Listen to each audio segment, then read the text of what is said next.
Bundan hardasa 3 ay öncə yay tətili idi. Və əlbəttə ki, evdə tək qalırdıq, vaxtımız keçmirdi. İdman var idi, düzdür, amma dərslərlə biraz içli dışlı deyildik. Ona görə vaxtımı öldürmək üçün telefonla məşğul olurdum. Telefonda da daha çox shorts, reels deyə qısa videolara baxırdım. Birdən bir şey fərq elədim. Shorts və ya qısa videolara baxdıqda vaxt həqiqətən həddindən çox keçirdi. Mən o an anladım ki, həqiqətən də shorts və reels insanın vaxtını oğurlayır. Məsələn, deyirdim ki, 5 dəqiqə videolara baxıb çıxacağam. Bir də görürdüm ki, 2 saat, 3 saat keçir. Məhz buna görə Shorts və Reels haqqında bir video çəkməyə qərara aldım. Shorts və Reels'in əsas məqsədi nədir? Shorts və Reels ümumiyyətlə bizim beynimizi zəhərləyən bir vasitədir. Bunun bir çox zərərləri var, amma mən bəzilərini indi sizə deyəcəm. Əvvəla vaxt oğrusu. Shorts və Reels ümumiyyətlə insanın vaxtını həddən çox oğurlayır, vaxtımızın itməsinə, getməsinə səbəb olur. Məsələn, 5-10 dəqiqə baxacam deyirik, bir də görürük saatlar keçib, 2 saat, 3 saat boyunca sadəcə sürüşdürmüşük, barmağımızla ekranda sürüşdürürük və görürsən ki, neçə saat vaxtın gedib. Nə bilim, kimisə gözləyəndə, metroda, marşrutda, qonaqlıqda falan filan bunlarla görə bilirsən. Hətta bir şey var idi, biz keçən il dostlarımızla kafeyə getmişdik. Kafedə yanımda oturan bir oğlan vardı, Səməd deyə bir oğlan. Səməd biz yeməyi gözləyən zaman biz söhbət edirdik. Səməd də bizim qrupa yeni əlavə olmuşdu. Səməd o an çıxartdı telefondan Instagram Reels izləməyə başladı və yemək gəldikdə biz hardasa 15-20 dəqiqə keçər. Səməd birdən dedi ki, vaxt nə tez keçdi. Bax, o an anladım ki, həqiqətən də qısa videolar insanın vaxtını oğurlayır. Shorts və Reels izləyənlər indi durub mənə bir çox bahanələr deyə bilərlər. Shorts və Reels'in arxasında çox maraqlı bahanələr var həqiqətən də. Məsələn, bir ara mən də özümə alırdım ki, nə bilim, şəxsi inkişaf üçün shorts izləyirəm və ya nə bilim, məlumat almaq üçün shorts izləyirəm. Ay nə bilim, bəlgesəl var orada shorts izləyirəm. Xeyr, bunların hamısı boş şeydir. 58-55 saniyəlik bir video sənin həyatını dəyişdirməyəcək. Bəli, ola bilər. Məsələn, mən də kanalda shorts paylaşıram şəxsən. Ki, nə bilim, məsələn, video haqqında məruzə olar, yeni tanıyan bir kütlə olar, yeniləri gəlib bizi tanıyar, videolarımızı izləyər. Deyə məlumat məqsədi ilə shorts videoları paylaşıram. Yoxsa bu 50-55 saniyəlik sən bacararsan, sən edərsən, o elə şirkət quracaq, bu belə maşın alacaq, bu belə pul qazanacaq, hamısı boş-boş şeydir. Sən ona baxırsan, sabahsı gün o video yadından çıxır. Bax, dünən sənə sual verirəm. Dünən mənə 5 dənə video say, qısa baxdığım 5 dənə videonu say. Əminəm ki, donub qalacaqsan. Ki, görəsən, mən dünən hansı videolara baxmışdım. Məsələn, ardıcıl olaraq 5 dənə video mənə saya bilməzsən. Mən belə saya bilmərəm, yəni. Dünən nəyə baxdığım mənim də yadımdan çıxır. Təbii ki, çox uzun müddətdir baxmıram shortslara, yoxsa yaydan bəri olar.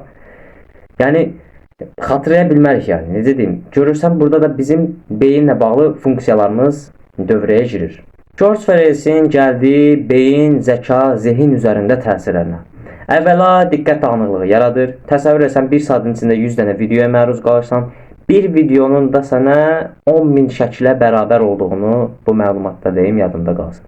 Təsəvvür eləsən, 100-ü vur 10.000-ə, 1 saat içində o qədər şəkilə məruz qalırsan. Əlbəttə ki, diqqətin dağılacaq. Yəni, məntiqlə qoy, məsələn, 5 saniyədən bir beynin başqa otağa keçir. Bir 5 saniyədən bir otaq dəyişdirə gedirsən.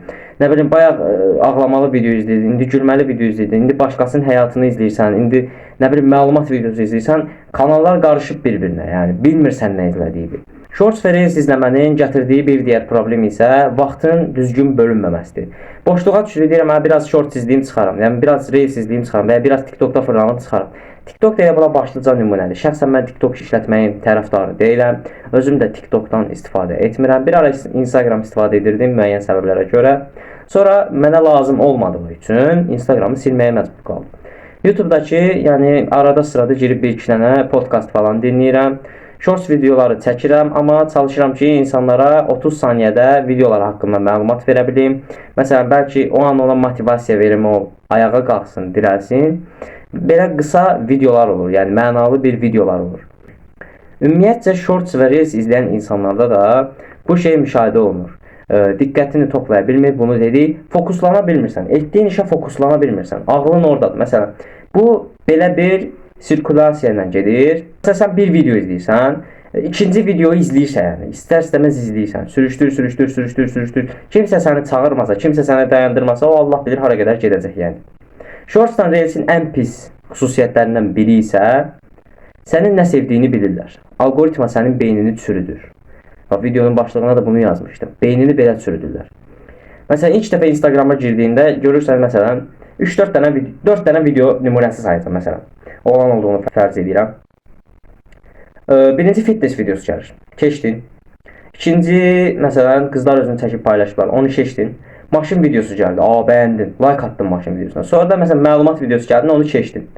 Sən sabahsı gün Instagrama girəndə bunu müşahidə edəcəksən. Sənin qabağınca maşın videoları çıxır. Bəyən. Ay nə qəşəng editdir, ay nə qəşəng maşındır, ay elədi, ay belədi. Gördün səni algoritma şeyə sala bildi. Öz tələsinə sala bildi. Beynini belə ələ keçirir. Səni ekrana kölələşdirir. Məsələn, sənin qabağına sıxıcı videolar çıxsa, əlbəttə ki, baxmayacaqsan yəni. Məsələn, mənim qarşıma çıxsın, nə bilim, məsələn, atıram fəlsəfə videoları. Mən fəlsəfəyə marağım yoxdur. Yəni 2-3 videodan sonra sıxılıb çıxacağam. Nə bilim, olsun alman dilində videolar çıxsın. Alman dili bilmirəm. 2-3 video izləyib çıxacağam.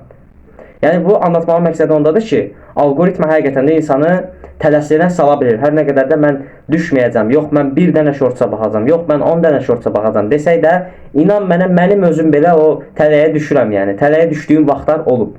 Bunu sizlərlə paylaşmaq məqsədim odur ki, həm mən, həm də siz bu tələdən qurtula biləsiniz, həyatımızı düzənə, həyatımızı qaydaya qoyaq, hədəflərimiz üzərində çalışaq və müəyyən bir nailiyyətlər əldə edək.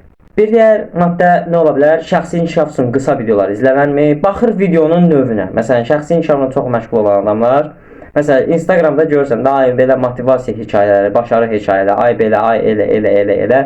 Həqiqətən də, yəni necə deyim, şəxsi inkişafın içində lazımsız videolar da var yəni. Məsələn, birisi ay sən bacararsan, ay sən eləyərsən deməklə sən durub eləməyəcəksən. O içsəl motivasiya sənin özündən gəlməlidir. Yoxsa biri durub deyə bilər ki, məsələn, filan kitab var, məsəl üçün Atomik Alışqanlıqlar deyə bir kitab var, oxuya bilərsən, yeni başlayanlar üçündür. Belə bir şey deyirsən, nə yaxşı kitabdır, qayd edeyim, gedib alaram. Bax, gördün burada, faydalı, faydasız artıq özünü ayırt etməyi bacarmalısan. Hansı short sənin üçün faydalıdır, hansı short sənin üçün ziyanlıdır və ya hansı video sənin üçün xeyirlidir və ya ziyanlıdır ola bilər, bunu da ayırt edə bilərsən. Bəs, yaxşı Mehrac, biz dedik ki, shortsu saxlayacaq, reelsi saxlayacaq. Bizim TikTokda, Instagramda dostlarımız var. Bəs biz necə eləyək? Qəşəng sualdır, bunu da cavablandırım. Play Store'da ümumiyyətcə shorts, qısa video bloklamaq üçün proqramlar həddən artıq çoxdur. No Scroll deyə bir proqram var, mən də istifadə edirəm. O proqramı yükləyə bilərsiniz. Yəni siz reelsə avtomatik əlinizə basdıqda siz reelsdən atır və ya shortsa baxdıqda shortsdan atır. Qısa video TikTok'a girdin, birinci, ikinci videoda səni atır. Və ya ekran sürəsi qoya bilərsən. Məsələn, bugün 1 saat Instagrama baxacam deyəcəksən. Məsələn, çox aludəsən. Məsələn, gündə 12 saatını keçirirsən. Eləyirsən məsələn 2-3 saat. 2-3 saat ikinci saatı çatdın, tak proqramdan atdı səni. Fikir verdinsə, zamanı idarə etməkdə də sənə köməkçi ola bilər. Və bu üsullarla saxlamaq olar. Çalışın, məlumatlı olun bu haqda. Bu beynimizi zəhərləyən hilələrdən, tələlərdən uzaq durun. Algoritma həqiqətən də insanları özünə çəkməyi bacarır. Bizim kimi hədəfləri, xəyalları olan gənclərin, gənc nəslin hədəflərindən, xəyallarından uzaq qoymağa çalışır. Yəni, necə deyim, rəqiblərini eliminə itələməyə çalışırlar, aradan çıxartmağa çalışırlar və biz rəqibləri olaraq vaz keçməyəcəyik. Videomuz bu qədər idi. Əminəm faydalı bir video oldu. Növbəti videolarda görüşənə qədər.